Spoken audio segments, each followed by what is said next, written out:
ఎందుకు తిరస్కరించవలసి వచ్చింది? అదే ధనమంత్రికి వచ్చి ఓటు చేస్తే మాత్రం 5 నిమిషాలు ఇచ్చేస్తావు ప్రభుత్వాన్ని. పేదవాడికి వచ్చి ఇవ్వడానికి వచ్చి నీకు చేతులు రాలేదు. ఇవాళ వచ్చి మళ్ళీ నగరాచలేక మళ్ళీ నేను వస్తే ఫ్రీగా ఇచ్చేస్తానని చెప్పి ఎవడు నమ్ముతాడే నీ మాట? ఎలాగైతే మహిళా సోదరిమణులకు వచ్చి అంత రుణమాఫీ చేస్తాను ఏ విధంగా మోసం చేసావో, ఏ విధంగా దగా చేసావో ఆ మహిళా తల్లులు మర్చిపోలేదు. అందుకే నీకు ఇవాళ ఈ జరిగింది. తుడిచిపెట్టిపోయింది పార్టీ. మళ్ళీ ఇంక రెండో మోసం ఇది. 50 లక్షల లబ్ధిదారులతో కుటుంబాలతో వచ్చి మళ్ళీ మోసం చేయడానికి ప్రయత్నం చేస్తున్నాడు. మాట ఇచ్చారని జగన్మోహన్ రెడ్డి నెరవేర్చుకుంటాడు. ఎంత కష్టమైన, ఎంత ఇబ్బంది అయినా, నష్టమే దాని గురించి భరించి దాని మీద మాట మీద నిలబడి అవతల వాడికి మేలు జరిగే కార్యక్రమాన్ని చూస్తాడు. ఈయన చూస్తాడు. ఎందుకు ఈ 4 దఫాలు గత 5 సంవత్సరాల్లో 4 దఫాలు ఎందుకు దాన్ని వాయిదా వేసుకోవాల్సి వచ్చింది? ఎందుకు అధికారులు వచ్చి ముందు ఫైల్ పెడితే ఎందుకు తిరస్కరించావు? దాని మీద డినై చేశావు. చెప్పు సమాధానం.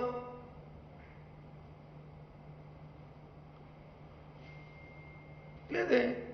ఇవాళ వచ్చి పెద్ద మంది చెప్తున్నాడు. దగా కొన్ని పత్రికలు తీసుకొచ్చి దాన్ని వచ్చి దగా అని హెడ్డింగ్ పెడతాయి. ఈ రాష్ట్రంలో వైఎస్ఆర్సీ పార్టీ ప్రభుత్వం ఎవరికి కూడా దగా చేయదు చంద్రబాబు నాయుడు లాగా ఆ ఆలోచన లేదు. నువ్వేదో పత్రికలో రాసినందుకు, మీరేదో పత్రికలో రాసినందుకు ప్రజలు నమ్ముతారనుకుంటే పొరపాటు. ఇంకా ఇంకా ఇంకా ఇంకా ఇంకా ఇంకా దిగజారిపోతాయి తెలుగుదేశం పార్టీ. నువ్వు అంత పత్రికలో ఏదైతే సపోర్ట్ చేస్తున్న ఆ పార్టీలు ఉన్నాయో.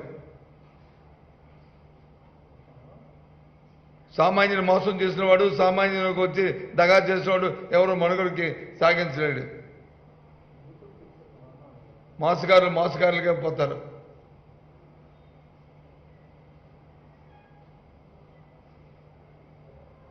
మరొకసారి మనం మీ ద్వారా రాష్ట్రంలో ఉన్న బలహీన వర్గ సామాన్యులందరికీ కూడా, సోదరులందరికీ, సోదరిమణులందరికీ పనులు చేస్తున్నాను. ఇది బలవంత కార్యక్రమం కాదు.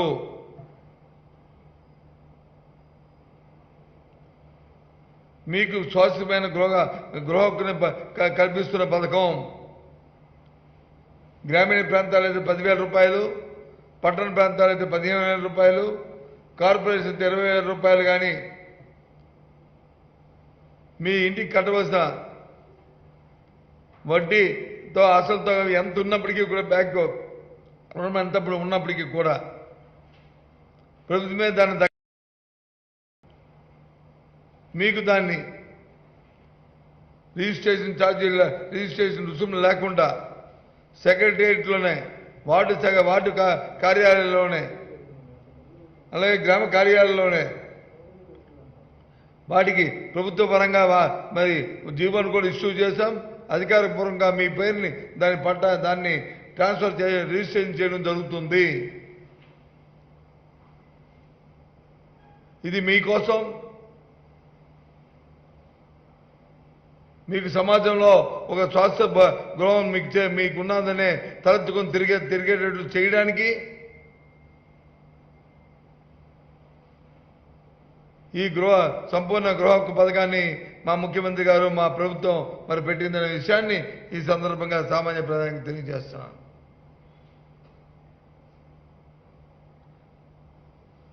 తెలుగుదేశం పార్టీకి హెచ్చరిస్తున్నాను. ఇంకెన్నాళ్ళు మీ మోసం, ఇంకెన్నాళ్ళు మీ ఇంకా దగా, ఇలాంటి మాయమాట చెప్పి మనుగడ పోకండి. మీ పార్టీకి నూకలు చెల్లాయి. పేదవాడితో వచ్చి మీరు వచ్చి రాజకీయాలు చేస్తే, పేదవాడి ఆకలితోని, పేదవాడి మనుగడతోని రాజకీయాలు చేస్తే పుట్టగతులు లేకుండా కొట్టుకుపోతుంది మీ పార్టీ. ఇంకా కూడా ఆ ఉన్న 1% 2% ఉంటే అది కూడా పోతుంది. ఎవరు మిమ్మల్ని రక్షించలేరు. నేను చూస్తున్నాను. సర్కులర్ వచ్చి ఎవరో ఆ ప్రసాద్ అన్నవాడు ఏ ఉద్దేశంతో దురుద్దేశంతో ఎవరి తాలూకా ప్రభావితమై ఏ తెలుగుదేశం పార్టీ వెనక నుండి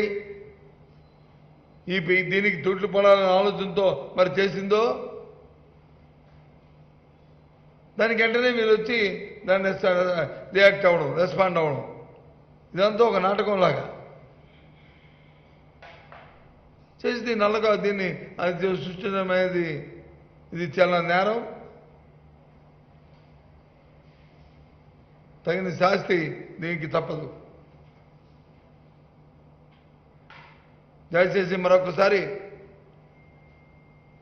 సోదర అభ్యర్థులందరినీ కూడా ఈ ఒక మంచి పథకాన్ని మీ అందరూ సద్వినియోగం చేసుకోండి. తెలుగుదేశం పార్టీ అధికారంలో ఉన్నప్పుడు ఇలాంటి చేద్దామనే అధికారులు ఆయన ముందు పెడితే తిరస్కరించిన వ్యక్తి, హృదయం లేని వ్యక్తి, ఇలాంటి పూటకు మాటలు చెప్పి మోసం చేయడం ప్రయత్నిస్తుందని నమ్మొద్దు. సదవకాశాన్ని వినియోగించుకోవాలని చెప్పి మిమ్మల్ని అందరినీ కోరుతున్నాను. లేదు, ఎందుకంటే లేదు, ఎందుకు లేదని చెప్తున్నానంటే మీకు ఇది బలవంతం కాదు, ఇది బలవంతం కాదు.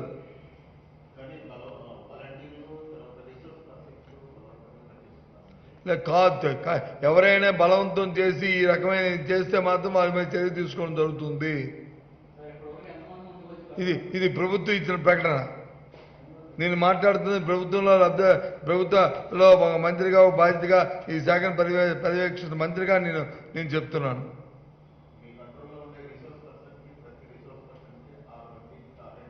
టార్గెట్ 6 మందికి వసూలు చేయమని టార్గెట్ పెట్టలే. 6 మందికి వచ్చి మీరు ఇలా అవగాహన కల్పించాలి. వాళ్ళకి ఈ విషయం వాళ్ళకి తెలియజెప్పాలి. ఈ పాంప్లెట్ని వాళ్ళ ఇంటికి ఇవ్వాలి. పేదవాడికి ఈ విషయం తెలియాలి. నాకు ఇది శాస్త్రం గృహం, నాకు ఈ హక్కు వస్తుంది అనే విషయాన్ని వాళ్ళకి తెలియాలి. ఒకవేళ అవకాశం లేకపోతే అవకాశం కల్పించడానికి ప్రత్యామ్నాయ మార్గం ఒకవేళ మీ సంఘాల్లో సభ్యులైతే దానికి లోన్ ఇప్పించని ఏర్పాటు చేయండి అని చెప్పాను తప్ప ఎవరిని బలం చెప్తాను కదా. మేము మీద మైక్ నుంచే విజయనగరంలో చెప్పాను, అనంతపూర్లో చెప్పాను, ఇక్కడ నుంచి చెప్తున్నాను.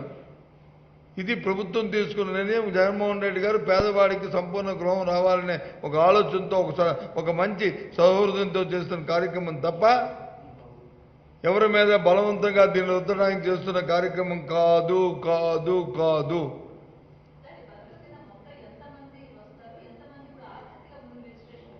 ఇప్పుడు మొత్తం దీంట్లో 50 లక్షల మంది వచ్చి లబ్ధాలు ఉన్నారమ్మా. అందరినీ కూడా ముందు ఫస్ట్ ఆఫ్ ఆల్ ప్రతి 50 లక్షల మందికి ఈ విషయం తెలియాలి కదా, దీని ప్రయోజనం తెలియాలి కదా, ఈ విషయం తెలియాలి కదా. ఆ విషయాన్ని తెలియచెప్పడానికి వాలంటీర్లు ఉపయోగించాం. ఆ విషయం తెలియచెప్పడానికి సెక్రటరీలు వచ్చి చెప్పమన్నాం. ఇంకా రిజిస్ట్రేషన్ ఇంకా మొదలు పెట్టలేదే. రిజిస్ట్రేషన్ డిసెంబర్ 20వ తారీఖు నుంచి మొదలవుతుంది. బిల్లింగ్ ఎవరికైనా ఇష్టం ఉందా ఈ పాంప్లెట్ ఇవ్వడం? నాకు ఇష్టం ఉంది, నాకు కావాలి చేయాలి అని అంటే ఎప్పుడు రమ్మంటే అడగడం, బిల్లింగ్ తీసుకోవడం, అప్పుడు వాళ్ళకి రసీదు కట్ చేయడం, 20వ తారీఖు రిజిస్ట్రేషన్ మొదలుపెట్టడం. అది కార్యక్రమం.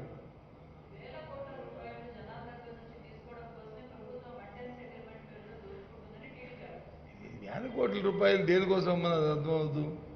దేనికి దేనికోసం వేల కోట్ల రూపాయలు తీసుకుని పొత్తాచరణ జోబులో వేసుకుంటాడా? జగన్మోహన్ రెడ్డి లేకపోతే ఇంట్లో తీసుకుంటాడా? చెప్పండి. ఆయన దేనికి వేల కోట్ల? ఏం మాట్లాడతారు? ఏం చెప్తున్నారు? ఇదేమి బలవంతంగా ముక్కుపిండి వసూలు చేస్తుంది కాదు కదా. వాళ్ళకి ఇష్టమైతే వాళ్ళ సొంత ఇల్లు ఒక రిజిస్ట్రేషన్ జరిగితే ఎంత మేలు జరుగుతుందో తెలుసా? ఇల్లు సొంతం అయిపోతుంది. దాన్ని అద్దెకిచ్చుకో, దాన్ని బ్యాంకులో తనఖా పెట్టుకోవచ్చు, అవసరమైతే అమ్ముకోవచ్చు. పెళ్లి పేరెంట్కి అయితే మరి కట్న కానుకలకు వచ్చి ట్రాన్స్ఫర్ బదలాయించుకోవచ్చు. నా సొంత ఇల్లు ఉందని చెప్పి తలెత్తుకొని తిరగచ్చు. ఇవన్నీ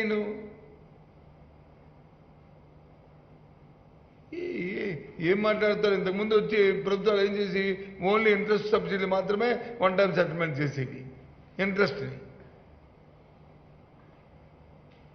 ఇంట్రెస్ట్తో పాటు అసలుతో పాటు మొత్తం ఆయననే వాళ్ళకి దఖలుపరుస్తున్నాము.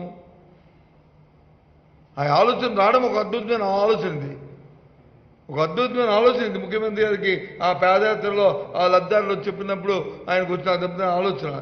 మా ఎమ్మెల్యేలు వచ్చి వాస్తవంగా క్షేత్రస్థాయిలో వాళ్ళు అడుగుతున్న విషయాన్ని ఆయన దృష్టి తీసుకెళ్తే ఈ నిర్ణయాన్ని వచ్చి ప్రభుత్వం వచ్చి తీసుకుంది. ఓ పాలసీ కింద తీసుకున్నాం. ఇది దీనికి వచ్చి చెలవల్లి పొలవల్లి న్యూసెన్స్ చేసి ఇలాంటి ఉద్యోగస్తులు వచ్చి లోపరుచుకొని వాళ్ళకి ఏదో తాయాలు ఆయాలు వాళ్ళని వచ్చి ప్రలోభలు పెట్టి ఇలాంటి సర్కులర్లు వచ్చి రాయించి దాని మీద వెంటనే రియాక్ట్ అయ్యి ఒక గందరగోళం సృష్టించి చేయాలనేది ఒక తపన. అవన్నీ ప్రజలు వచ్చి నమ్మరు, విశ్వసించరు. తెలిసిపోయింది తెలుగుదేశం పార్టీ జిమిక్లన్నీ కూడా. ఇది వాస్తవం కాదు. ఇవాళ మళ్ళీ చెప్తున్నాను, మా ప్రభుత్వంలో పనిచేస్తున్న ప్రతి వాలంటీర్ దగ్గర నుంచి పెద్ద జిల్లా కలెక్టర్ వరకు కూడా ఈ పథకం శాశ్వత గృహ నిర్మాణం చేయాలి, సంపూర్ణ గృహ హక్కు కల్పించాలని ముఖ్యమంత్రి గారు చేసిన ఈ పథకం లబ్ధిదారు దగ్గరికి చేరాలి విషయం ఉంది.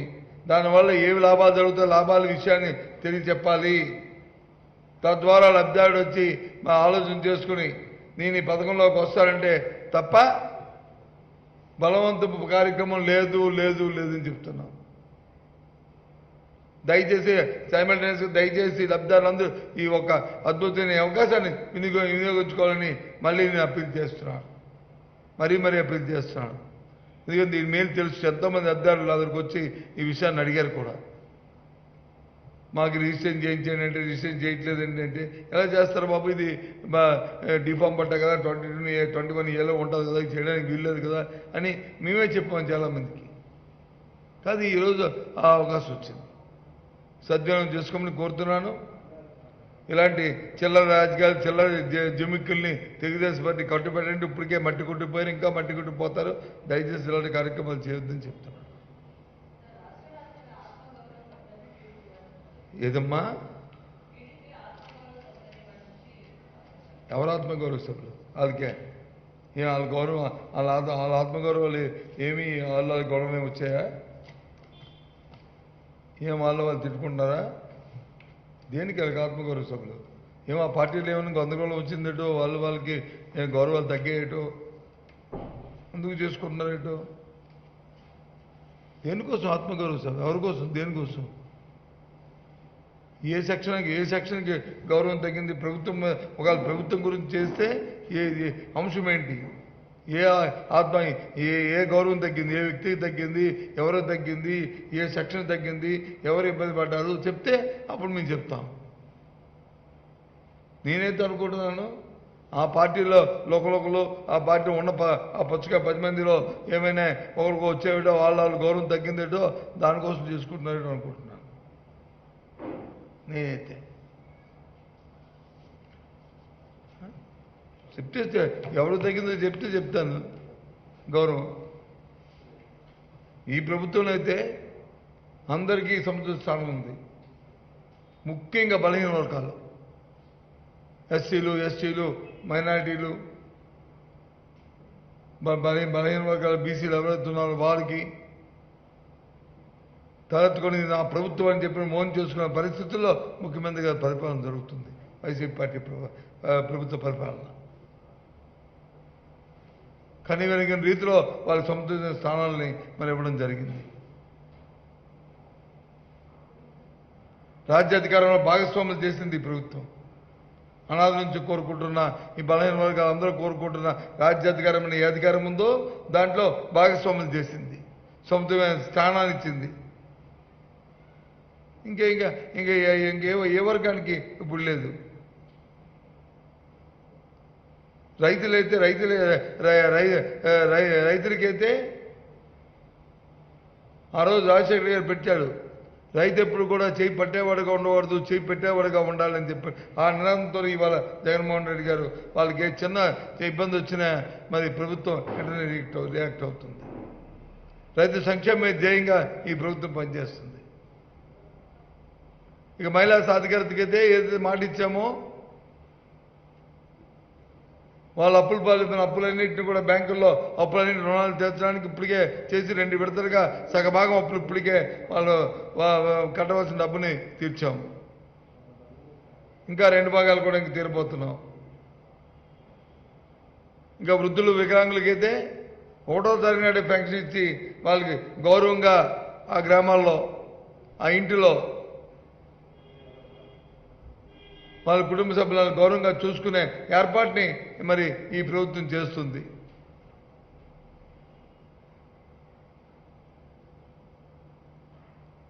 నిరుద్యోగుల కోసం ఎప్పుడు కనీ వినేటట్టు 1,40,000 మందికి ఒకే కలంతో ఒకే పొడితో మరి వాలంటరీ వ్యవస్థను తీసుకొచ్చి సెక్రటరియట్లో వచ్చి వాళ్ళందరినీ ఉద్యోగాలు వేయించాం, పర్మనెంట్ ఉద్యోగాలు.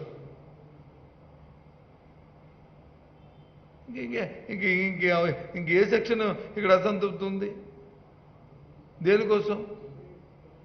వాళ్ళు ఏదో వాళ్ళ మటుకు పెట్టుకొని పేర్లు చందమైన పేర్లు సినిమా రైటర్స్తో రాసుకొని చేస్తున్న ఇవన్నీ అవన్నీ ప్రజలకి పట్టవు.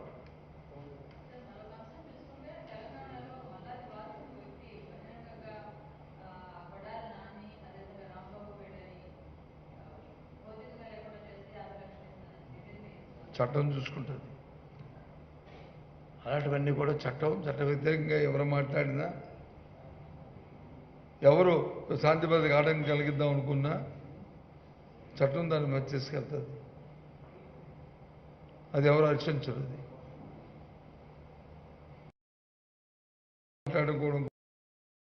మాట్లాడడం కూడా వృధా, చట్టం దాన్ని హత్య చేసుకెళ్తుంది. Okay, thank you. మరొకసారి మీ ద్వారా ఈ రాష్ట్ర ప్రధానికానికి ఏదైతే ప్రభుత్వం పేద తాలూకు సంక్షేమం కోసం బలహీన వర్గాల శాశ్వత గృహ నిర్మాణం గృహ పథకం వాళ్ళ సొంత హక్కు ఉండాలని జగన్మోహన్ రెడ్డి గారు తలిచారు. ఆ కార్యక్రమం వాళ్ళ అవగాహన తీసుకొచ్చి స్వతహాగా ఎవరు ముందుకు వస్తారో వారి కోసం ఈ కార్యక్రమం చేస్తున్నాం. బలవంతం అనేది లేదు. ఎవరైతే నిన్న టెక్కల నియోజకవర్గంలో సంతబొమ్మల్లో సత్యప్రసాద్ని కార్యదర్శి చేశాడో అతని మీద చర్య తీసుకోవడం జరిగింది.